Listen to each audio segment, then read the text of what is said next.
Hey friends, good morning. We had a terrific class last night, so I wanted to jump on here and make a video about buckwheat pancakes. I know I had mentioned it in the past that we have buckwheat flour now that we're working with to make sure that it's a good fit for our program. It is a low to moderate glycemic flour. It's a pseudo grain, which means it's not truly something that grows on a grass. It doesn't.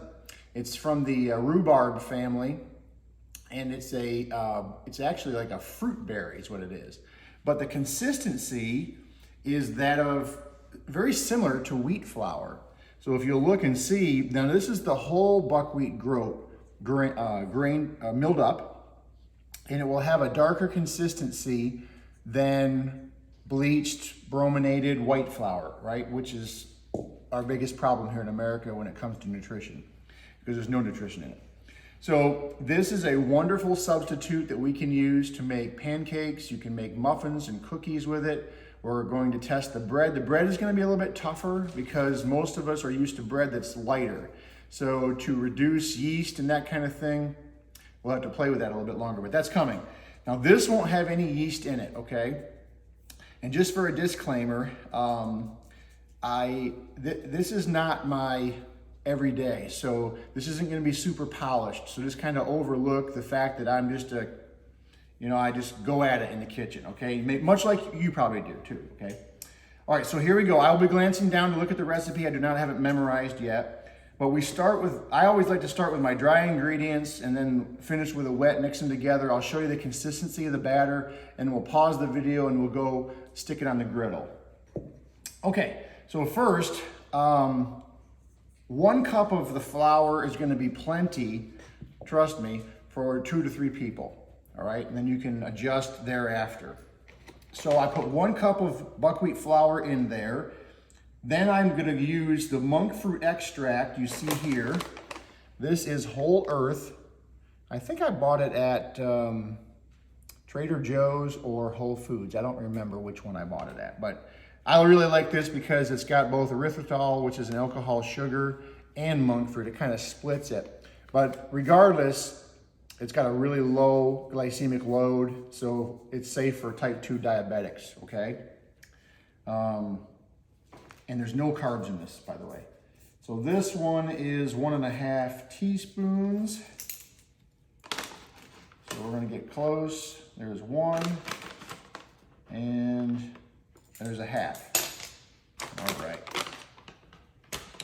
Next, we're going to go, I mentioned this at class last night. This is Bob's Red Mill baking powder. I like it because there's no aluminum in it. We don't need any more heavy metals in our diet. So baking powder is 1 teaspoon as well. There we go. Bob's Red Mill. Can't go wrong. These are good company. Family-owned company. Baking soda. Now this one, again, full disclaimer, not ideal. I ran out of the good stuff and I had to borrow the stuff that takes the smell out of your refrigerator. So 1/4 teaspoon of this.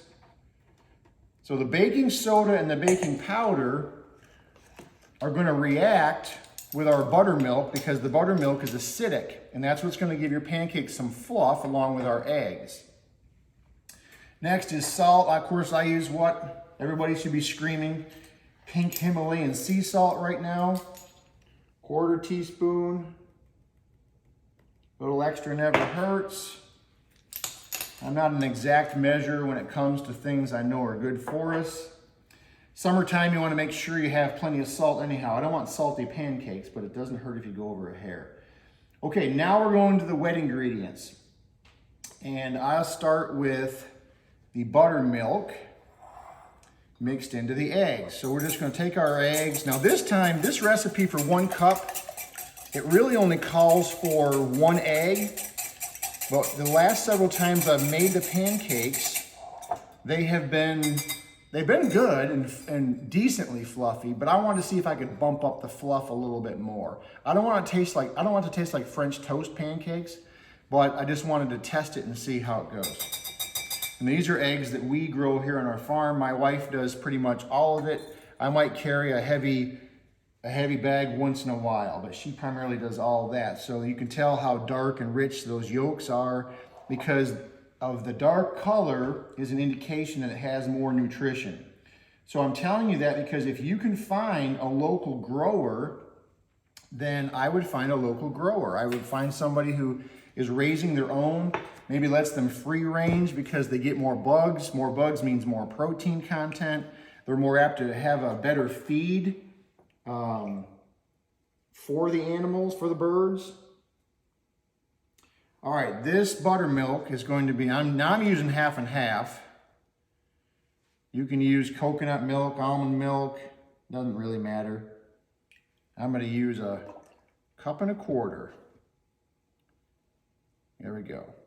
Now you can use real buttermilk and just use a 1.25 cups of real buttermilk. I don't like a lot of the dairy I can't control, so I'll either make buttermilk from mixing coconut milk, almond milk, half and half like this, and then I'll use the juice of a half of a lemon, or I'll use 2 teaspoons of raw apple cider vinegar with the mother. And of course, Bragg's is a good brand, like Bragg's. Family owned again, all natural, okay? Half and half, make sure that's organic. I think this one came from Costco, but Aldi's has it as well. Horizon brand is really good too. Now you want to use an oil of some kind. You can use butter, melted butter. You would use a tablespoon. I'm going to opt for grapeseed oil because I love grapeseed oil. You do you with preference. This is a tablespoon of oil.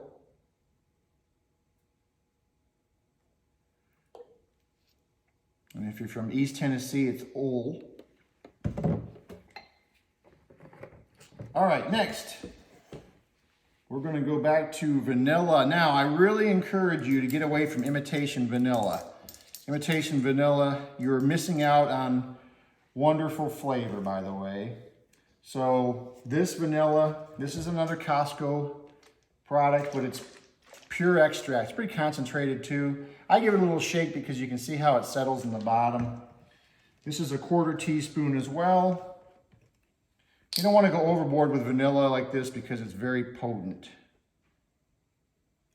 So I'll stay true to the recipe on that. Okay, so now we have all of our wet. Give it a little stir and mix it all together. Now the reason I put the apple cider vinegar in there, it's not to make disgusting pancake batter, but it's to react, the acidity will react with the baking soda and the baking powder. And you'll let it sit, you let the ingredients sit together for a bit to react before you put them on the hot griddle. Now I set my griddle to 400.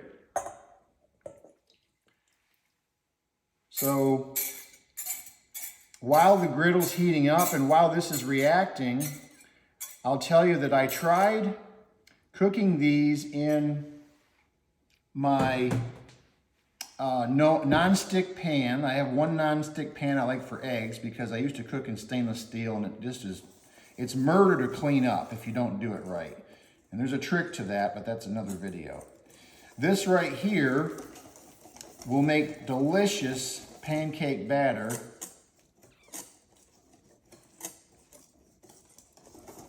And this is turning out perfect in terms of consistency.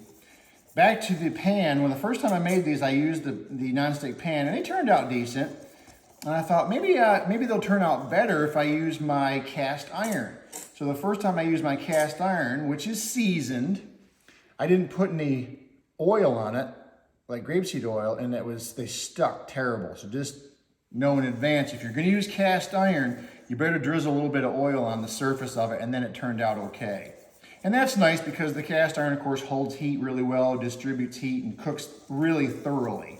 That's the purpose of it, and that's why it's been so popular for so long. So this is mixed up really nice. Here's the consistency of it. It looks like pancake batter. Everybody see that? And you can see the bubbles starting to form. That's the apple cider vinegar mixing with the baking soda and baking powder. That's how we used to make volcanoes, showing second graders how it bubbles up and you put food coloring in. Remember, that's the same concept. Now the monk fruit and the erythritol, that's going to mask any bitterness or sourness of the vinegar, if that's what you're thinking right now. Thinking this will be gross with vinegar in it, but they really won't. You won't even taste it. And by the time you put real grass-fed butter on it, like Kerrygold, you'll never taste a bit of that. Now let's talk about toppings. Some people really like blueberries. You can mix blueberries in this if you want to. You can make blueberry compote with liquid stevia, or you could use the natural juices in blueberries and use monk fruit extract like this and make your own compote in lieu of a syrup. Now Whole Foods has a syrup that is stevia based, and I think some monk fruit extract in it as well. So give that a whirl. You just have to do a little bit of homework on that. You probably can buy it on Amazon, truth be told, and have it shipped right to your house. Okay, our batter is bubbly. Our batter is ready. We're going to cut the video and we're going to go over and make some pancakes. I'll see you soon.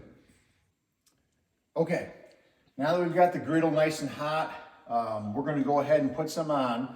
Now these aren't something you can stick on the griddle and walk away. You've got to attend these because they do cook pretty quickly. And I recommend making them smaller rather than larger. You know, maybe the size of, this is a terrible example, but the size of a slice of bologna is too big. You want to have just under that. Maybe the size of a slice of salami would be better, okay? So use whatever you use. Some people use a pouring bowl. I'm going to use this dipper right here. Right about that much right there. There's my salami-sized piece. See how many we can get on here.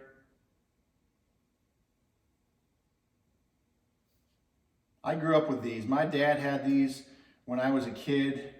Now, I only had them for my first 10 years, but it just kind of stuck with me because they tasted so darn good. And the health benefits of buckwheat is tremendous. It's great for the type 2 diabetic.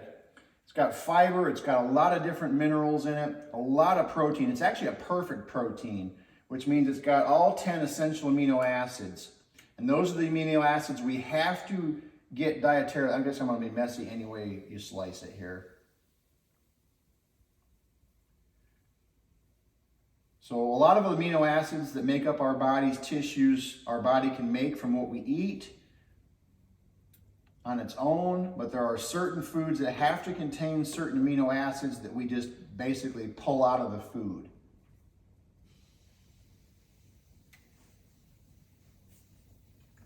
There. That's about right like that. Now, I don't know if you can see this or not, and maybe my camera woman can swing on in here, but the bubbles will form. When the bubbles pop, that's a really good idea that those are getting close. The other indication is you'll have a nice golden brown edge. You're not going to see it in the middle, but you have a nice golden brown edge. So you can see now the smell, you can't smell obviously, but I'm telling you already, hanging my head over this griddle, the smell is amazing. It doesn't smell like traditional flour pancakes like if you used Bisquick or you used Aunt Jemima or Mrs. Butterworth, or if they make it, I don't even know. It used to be, what was the red bag? I can't remember, but any test them. Oh, that's darn close. Now look at this. I want you to see this here. This is, let me get in here without touching those other ones. That's what you're looking for right there. Nice golden brown. Give it a flip. Give it a flip. Look at that. That one's perfect. Even better than this one.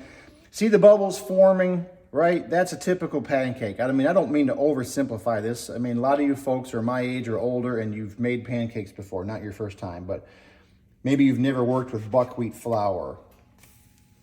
Perfect pancake. Perfect pancake. That's what you want it to look like right there. The backside, when you flip it, seems to go a little faster, so keep an eye on it. This will be ready quickly. Don't they look good? And I'm telling you, the smell will fill your house. I'm excited because they actually taste like a flour-based pancake that is the non-food that got you to our clinic to begin with. So make these healthier transitions. It's so good if you will. These are ready. If they slide off like that, you know they're ready. They will burn easily, so like I said, stay on top of them. Now that one looks good right there. That's how it should look on the back side. You saw the front side a moment ago, that's how the back side should look. And then you do you thereafter. We're butter people, so we'll put some butter on these, just like this. You put your topping on there. It doesn't matter if it's blueberries, like I had mentioned, or if it's the syrup that's a safe syrup for our program, like you can find Amazon, which is owns Whole Foods. So if you don't want to make the trip and shop there, obviously you can go to Amazon. And you can always check out and see what Trader Joe's has, but you've got to be a label reader. I hope you've enjoyed this video. Thank you for tuning in if you've made it this far. God bless you and bon appetit. I'll talk to you soon.